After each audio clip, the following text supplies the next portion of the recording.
Hey Faithful, it's Briana Jeannel, your 49ers team reporter, welcoming you to the Saloon with our digital editor, Brooke Evans, as we celebrate 4-9 Day. Happy 4-9 Day, Brooke. This is a very special day for the Faithful. Happy 4-9 Day to yourself as well, and happy 4-9 Day to all of you guys watching at home. This is a true holiday for the Faithful, for our fan base that's remained loyal and faithful to the 49ers for the past 80 years. And it's unique to the 49ers because we are the only NFL team that has numbers in its name. So we get to actually celebrate this on 4-9, April 9th. So we love to see it.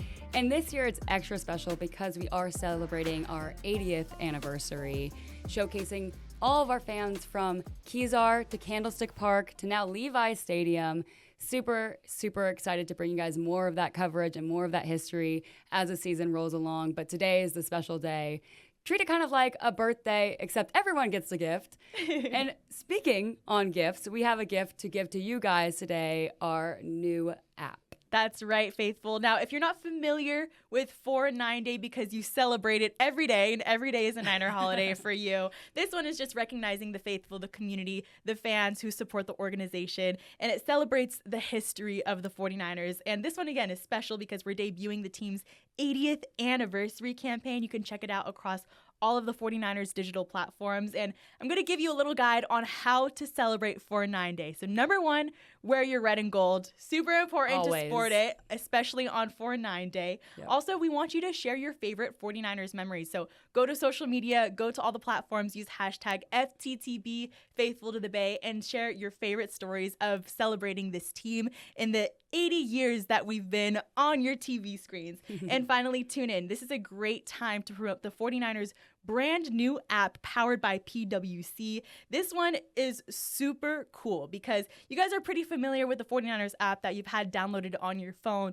in years past, but a brand new rebrand is coming straight to your cell phone with a ton of new custom features.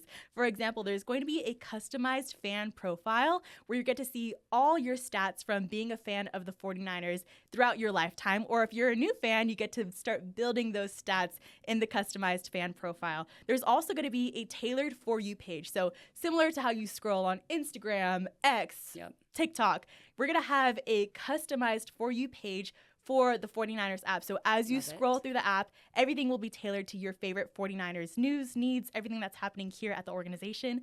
And then another really cool thing I wanted to make note of is that you can find your Niners network. So communities of 49ers fans that are local to you, no matter where in the world you are. So if you're trying to find your friends, trying to find the homies that also support the Niners, you can find them on the 49ers app. So a ton of fun new stuff coming. I know where to scroll now. I'm going to doom scroll on the 49ers app. That's right. Everyone, make sure you download it today. Speaking of a special holiday, we had kind of a special under the radar day just yesterday, local pro day. Bree, you were there yourself.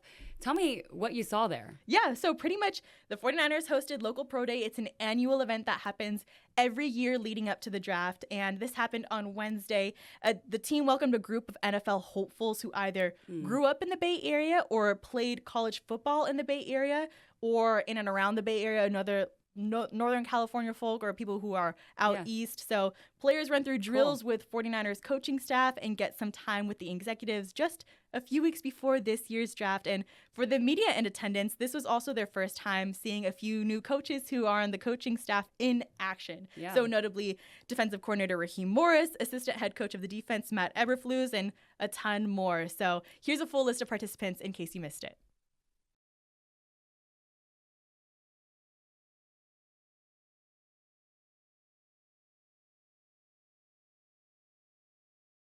Love it. I love that you're able to get out there and get involved. It was just another step in building towards this draft and seeing what next year's team is really going to look like. So one of those under the radar kind of events that really can ultimately provide a lot of value.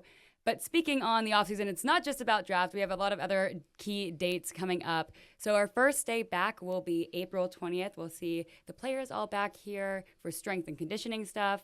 OTAs will start May 27th through May 29th, and then June 1st, and then June 3rd through the 4th.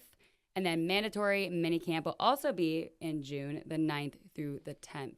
And I think Kyle Shanahan said it best at the annual meetings where this is really a time where you're going to see all your chess pieces back here and really get to see a big picture of who you have on your staff coaching wise and who's on the field. So it's important for these days to come ahead of us, and we get to see a lot more action, a lot more decisions being made ahead. And speaking of what's ahead and draft, Bri, you were on your 6th mock draft where you're gathering all the insights from local media and national media and what they have to say on where the 49ers may or may not go when it comes to the draft. So give me some of the insights that you've seen this past week. Yeah, when you get into round 6, it starts getting a little funky. Right. And analysts start to have fun with it, talking about potential trades or going deeper than day 1 and what the 49ers might do in further rounds in the draft. And here's a fun one. ESPN projected a potential trade. Bill Barnwell, a senior writer for ESPN.com, made a unique mock draft where every team made a trade in the first round. Wow, interesting. Okay. Absolutely. That sounds fun. Not going to happen on day 1. Hasn't happened in NFL history where every single team makes a trade. You never know. You get to have a little fun with it where you get to see what potentially a team could do if they were to trade. So for the San Francisco 49ers, a trade scenario he predicted is that the 49ers move up. They trade up to pick 23, where the Eagles get picks 27, 127, and 133. And they use pick 23 to get Denzel Boston, a wide receiver out of Washington. Now, Denzel's name wasn't mentioned only by ESPN. We also saw NFL.com predict the 49ers select him at number 27. Yeah. So maybe a trade up is necessary to get Denzel Boston, or maybe we can hold back at number 27 to get this wide receiver. But NFL.com liked him because he mentioned that there's an overlap in Boston and Mike Evans' game and that the team would go and fortify their O-line later in day 2. So that's what NFL.com, ESPN is predicting for the 49ers, and it goes beyond there. The Athletic, Nick Baumgartner, he also projected that the 49ers do sort of the same game, but in a different scenario. Right. So in round 1, going with an offensive tackle, Caden Proctor out of Alabama. Okay. And then in round 2, also going for a Bama guy, Jeremy Bernard, a wide receiver. So a lot of different predictions, but it looks like trenches wide receiver is where a lot of the analysts from around the league think the 49ers are going to go in the 2026 NFL draft. Yeah, I love it. And in reading all of your mock drafts that you have done, I think a common trend that, especially this past week, we've seen is bringing in rookies in order for them to learn from now our star-studded roster of all these vets. So I think that's a really interesting point. You know, you're like, oh, check mark, we have Mike Evans. But on a draft perspective, maybe it's more of like, let's bring in someone to learn from these guys that are veterans and getting older in their game. So we got a Mike Evans, we got a Trent Williams, and it's going to be exciting to see what they do here. Absolutely. And Daniel Jeremiah is joining us on the podcast just a bit. And he mentioned in past media segments is that this draft is full of starters rather than stars. So fans might not be able to see a few stars really jump off the board in the draft, but there is a ton of starters in this league. And that goes into what you were saying, where these guys can really fit into an NFL team, learn from the vets in front of them, and really make an impact on the field as starters. So we're going to hear from our guests very soon. Yes, we will. We've got a few experts on the Saloon today, and we've got a treat for y'all on 4-9 Day. Matt Maiocco from NBC Sports Bay Area is joining us, and so is Daniel Jeremiah, NFL Network analyst, host of the Move the Sticks and 40 and Free Agents podcasts, available wherever you get your podcasts. Here they are. Joining us now is Matt Maiocco from NBC Sports Bay Area. Matt, thanks for joining us on the podcast once again. It's always my pleasure. Thanks for having me. Thanks for keeping you're inviting me back again and again. So I must not have offended you too much the last few times. No, last time we were in draft season, we had a ton of fun. So I thought I'd run it back with you for 2026. Now, I want to catch up with you over this offseason. How would you grade the 49ers offseason so far? Has the team improved since coming off the field in the divisional round? It's very interesting because a year ago, we would have been talking about all the players that left the 49ers. And this year, we're talking about the players coming to the 49ers. Osa Odighizuwa probably being the guy as far as somebody who's going to be around for a while. Defensive tackle, so a position in need there. Obviously, Mike Evans was probably the big headliner. He and Christian Kirk coming in. So I do think that, some of those areas where there were concerns concerns, including depth on the offensive line. They helped themselves out there. So I would say at this part of the offseason, the 49ers have put themselves in a pretty good position heading into the draft by not having very many glaring holes. You could even make the case that they have starters at every position, and now the draft is something where they can truly just look at best available player in every time they pick. Yeah, this is where the fun begins. It is. Now, you've covered the 49ers for 32 seasons, if I'm right, 32 seasons? Yeah. Mm-hmm. How would you describe the 49ers draft philosophy, the core values? Oh, that's good. Well, I know that, they definitely want to build out the defensive line. I think that that's the area where they always, and this goes back a long time. This goes back to George Seifert. He was of the philosophy you could never have enough defensive linemen because so many defensive linemen play, and so many of them, even like, the third edge rusher or the fourth edge rusher or the third defensive tackle, all those guys play a lot of snaps through the course of a game, so they can all impact the game in a big way. So I really think that that's probably the biggest thing, is just really start with the defensive line and get a lot of different bodies in there. Now, because they didn't have all those draft picks that they traded away to get Trey Lance and also Christian McCaffrey, I think the 49ers core philosophy was kind of put on hold for a while because they weren't able to get those top flight defensive linemen early in the draft. So what they do last year, the first 5 picks were all defensive players, and 3 of those 5 were defensive linemen. So I think that is kind of that kind of sums it up. I know, the fans will always, talk about the offensive line, but throughout the 49ers history, they've always had the belief that skill players and guys who touch the football and who can make plays are more valuable to the overall offense than the offensive line. I mean, they've tried to develop offensive linemen, but not by drafting them high, but by bringing them in, guys who fit the system, and then developing them over time. Definitely. Well, in the spirit of the legendary George Seifert, in your latest mock draft, you have the 49ers taking Texas A&M edge rusher Cassius Howell. What specifically about his skill set makes him a fit for what this defense is currently missing? Well, when you pick 27, you're kind of at the mercy of, the teams picking in front of you. So, when I've done several mock drafts, I had them, my previous mock draft, I had them taking TJ Parker, the edge rusher from Clemson. In the mock draft before that, I had them taking Omar Cooper, the wide receiver from Indiana.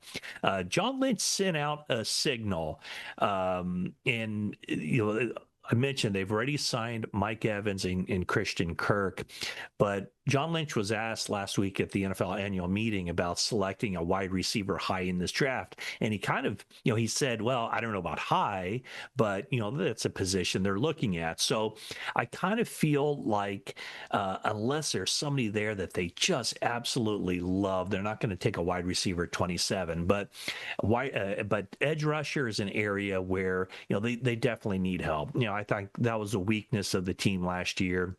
When you look at the pressure or lack thereof, they were able to put on opposing quarterbacks only 20 sacks for the season.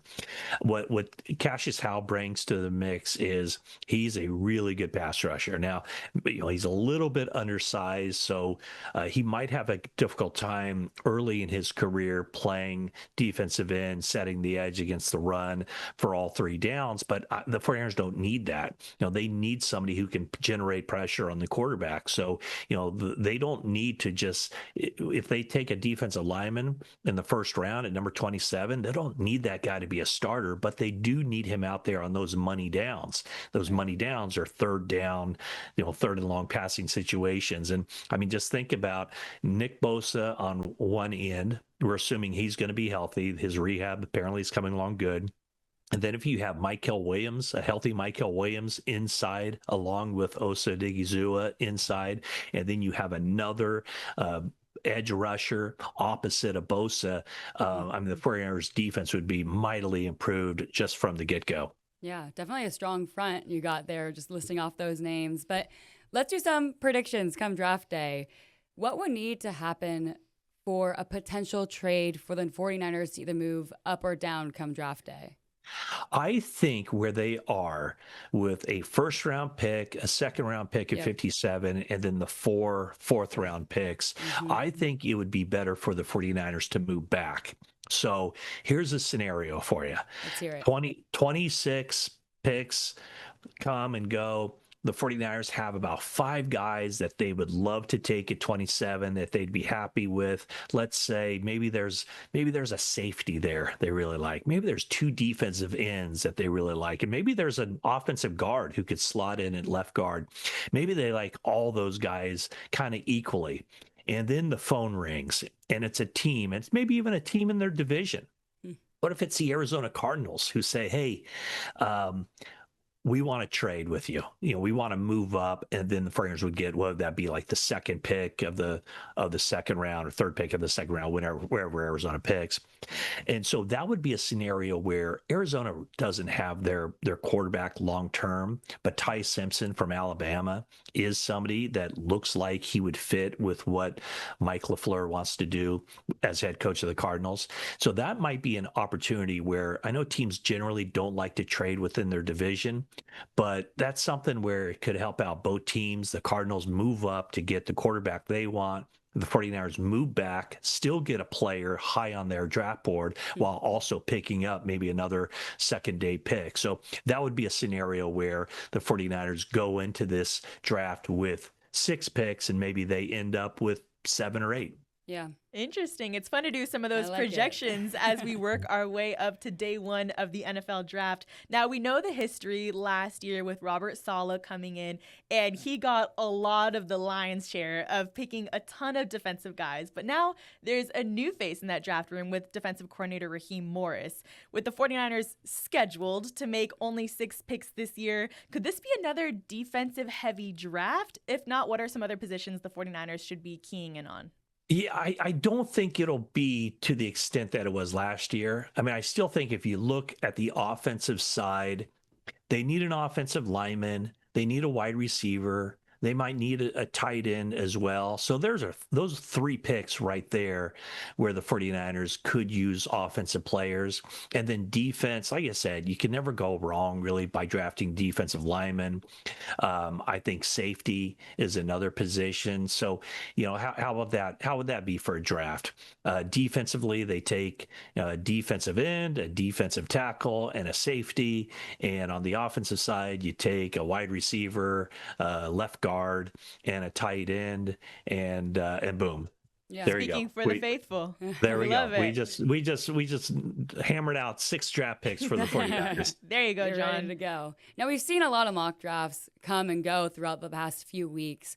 Do you think there's any specific player and or position group that fans are sleeping on? It might be safety. Okay. And I don't know. I mean, you might have a better idea, like what the fans are saying. But I would say that when you look at the positions in this draft, the 49ers have 3 safeties right there. I think Malik Mustafa is a guy that they clearly think is a starter. I think Marquise Siegel and Jair Brown, as it stands right now, those guys are going to be in competition for the other starting job. But I do think the 49ers need a little bit more juice out of that. They need, with an improved pass rush, more pressure on the quarterback, maybe forcing the opposing quarterback into some bad decisions or some hurried throws or some bad throws. I think there's an opportunity there for the 49ers to get more of a ball hawk at safety, somebody who can get his hands on the football and generate takeaways. I think that's something that was lacking for the 49ers, and I think that's something that they would look to address if that right player is there for them. Yeah. Sweet, Matt. This was fun. A lot to keep our eye on as we make our way to the 2026 NFL Draft. Thanks again for joining us. Oh, thanks so much for having me. All right, faithful. Now joining us is NFL Network's Daniel Jeremiah. Daniel, thanks for joining for the 49ers podcast today. Well, it's great to be with you both. Everybody getting excited for this draft. It's finally here. I feel like it took forever to get there. Right? Definitely, definitely. Now, I've seen a consistent trend across mock drafts with the 49ers targeting either a defensive line pick or an offensive line pick in the first round. When you look at this class, is there an advantage to waiting until day 2 for one of these positions? Where do you see the better value?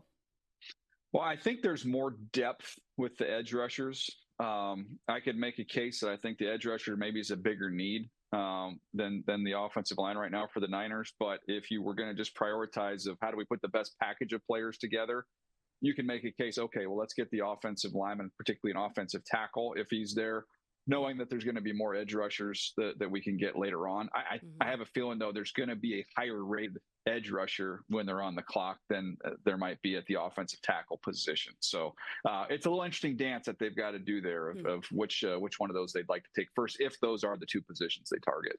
Yeah, definitely. And so when you're looking at this draft class as a whole, what are some things that you think people are maybe over talking about and or not talking about enough?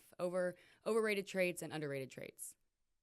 Yeah, well, first of all, we're always going to talk about quarterbacks more than we probably should, and trying to get guys up the board and those things. That's going to happen each and every year. Yeah. But one of the things I think of is if you look at the last two Super Bowl winners and the Eagles, and then last year with the Seahawks, neither one of them had anybody with double-digit sacks, but they had so much depth. They had so many guys. It's like waves of pass rushers they could throw at you.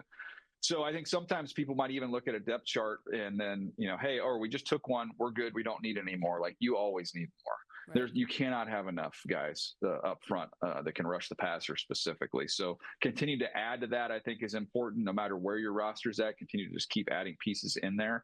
And then I think the other side of it is we're starting to see now with so many teams playing with multiple tight ends and, 12 and 13 personnel, we're seeing a lot of 3 tight end sets out there. Mm-hmm. If you have corners who can't tackle, and if you have linebackers who can't play the run, like, you're going to get exposed just with the way the game is changing. It's kind of changing back to its roots here. So those are two things I think should be discussed a little more. Yeah. Well, speaking of tight ends, you've mocked Oregon tight end Kenyon Sadiq not once but twice to San Francisco. We're not sure if he'll fall down to number 27, but if he does, make your case for why he'd fit in Kyle Shanahan's system. Because he's not going to fall there. I've done it twice because I'm trying to will it into existence. All right. Unfortunately, I don't think it's going to happen. But there's just some players you want to see married with play callers because they'll get the absolute most out of them. And Sadiq is very gifted. He's a total chess piece. And I just think that Kyle Shanahan would have so much fun with him. And it would be, as a viewer, it's just as a fan, it would be so fun to watch. So I think some of that's a little wish casting there. Mm-hmm. I don't know that he's necessarily going to get there. But that's when you're going through these mock drafts, it's like, hey, I think they'll do this. I think they'll do that. And then sometimes you look at it and go like, oh, how fun would that be? I would love to see that. But unfortunately, I don't think we're going to get to. This is the fun part of draft season. Right. Nothing wrong in manifesting. Nothing wrong in manifesting. Well, speaking of Kyle Shanahan and sort of his system that he runs here, none of it would be possible without his partner in crime, John Lynch. We were just at the combine with him. It's his 10th combine. What's something that you've seen in sort of his draft style and the history of him being here at the 49ers, the types of guys he tends to lean towards? Yeah, I don't think it's a surprise, based off who John was as a player, that he loves physical players. It doesn't matter, even if you're talking about wide receivers. He likes guys who have a physicality and play with a little bit of an edge to them. I think that's something I've known him. I've known John Lynch since I was in high school. I used to go, work out in San Diego over the summers when I was getting ready to go into college, and it was with Tony Baselli and John Lynch were working out there. So anytime I see him, I remember I was that dumb little kid that you guys let kind of tag along as you guys were the real football players training out there. But he's always had a belief that you win by being a physical team, and they've continued not only in the draft but in free agency, regardless of position, to lean into that. So I think that served them well. Yeah.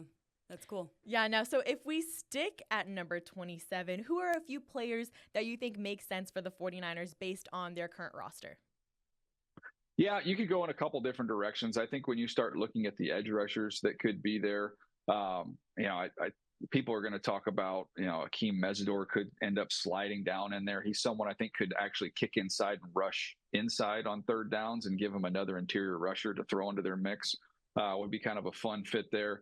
TJ Parker from Clemson is someone that's probably going to come off about that time in that range.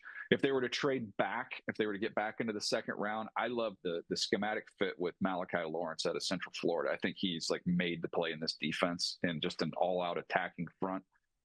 Maybe a little early, late one, but I think if you could get back, get a little something extra, get some extra picks, he would be a perfect scheme fit for them. All right, Faithful, some names to jot down. Definitely. Now, you've done so many of these drafts, been there in person, all these things. Is there a specific player in this current draft class that you just love? Like, this is your guy, whether he goes top 10 or day 3? Yeah, I've thought about this a lot. Okay. So there's some good options. I had some good candidates, but I'm going to go with Keelan Rutledge, who's a guard at a Georgia Tech. Yeah. He's like he's in the bottom of my top 50, probably goes in the second round, maybe even could potentially slide to the third, but I think he'll go in round 2. Okay. But he just plays so physical. Like, you watch their game against Georgia, it's a rivalry game, and you see him driving dudes 20 yards down the field and like dumping them on the ground. Like, he's just so physical and tough. And I just, I love that about him. I think when you get interior offensive linemen who are real smart, they're tough. They're guys that are leaders in your locker room. Like, man, it's hard to go wrong. It's hard to miss on those. I love it. He made the top of your list. Special place to be, for sure. Yeah. Well, we'll see. Let's give it a couple years before he starts celebrating being on that list. Right. Absolutely. Daniel, thank you so much for joining us on the Saloon today. NFL Network provides live coverage of the 2026 NFL Draft in Pittsburgh, April 23rd to 25th. Daniel, we'll see you there. I will be there. I'll be out there that whole week. So Pittsburgh's going to be rocking. I cannot wait. I'm so ready for it. Lovely. Thanks, Daniel. All right. Great to see you guys. Thank you so much for joining us on today's episode of The Saloon. Episode 3 is coming next week while we're leading up to the draft. And we're going to dive into a little bit more of college football as we speak to special guest, ESPN's and SEC Network's own Laura Rutledge. That's right, Faithful. You'll want to stay tuned, so make sure you turn on those push notifications on YouTube, SiriusXM, and all your favorite podcast platforms to keep up with The Saloon presented by Cisco. That'll do it for today. Happy 4-9 Day, and go Niners.